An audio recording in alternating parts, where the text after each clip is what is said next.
they can't make enough money farming.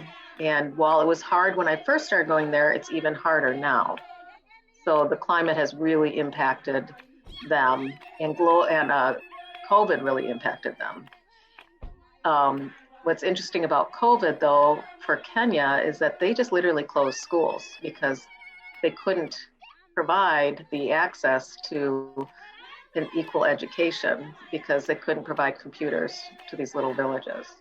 So they didn't have schools, which means they didn't have school fees, which means that they didn't need the money as badly as they do now, because now schools are back open and they really need the money again. So buying from them now has actually been really good.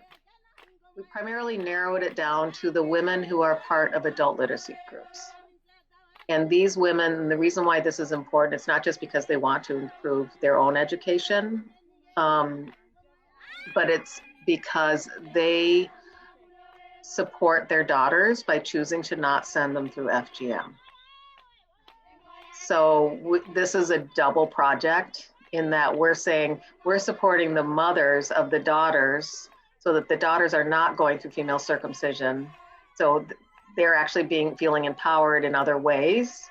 And we're supporting them because they're supporting their daughters.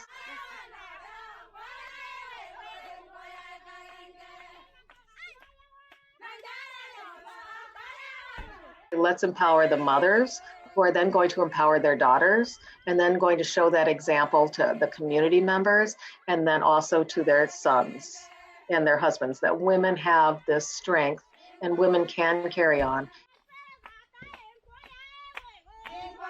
It is a tradition that has been passed down from generation to generation, although the most recent generation of girls, daughters, don't have that skill anymore. Because education is more important, and they're kind of dismissed, they're kind of poo-pooing these old traditions of making. So one of the things that I think is really valuable about what we're doing is we're saying, no, actually these traditions are really important and we should maintain them.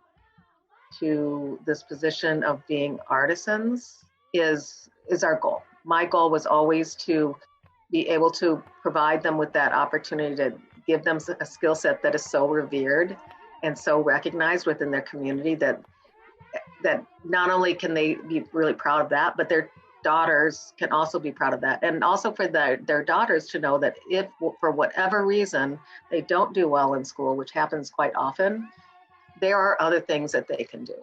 They're gaining so much confidence now, and they are supporting their families. They're getting their daughters in school. Many of their daughters were not able to go to school when we first started this project. The entire community will be empowered by the fact that these women are empowered and they are putting money back into the community, but it shines the spotlight on them as being the ones that have the skill, the talent, the strength, they're giving back to the community. So the community itself is doing better because of this project.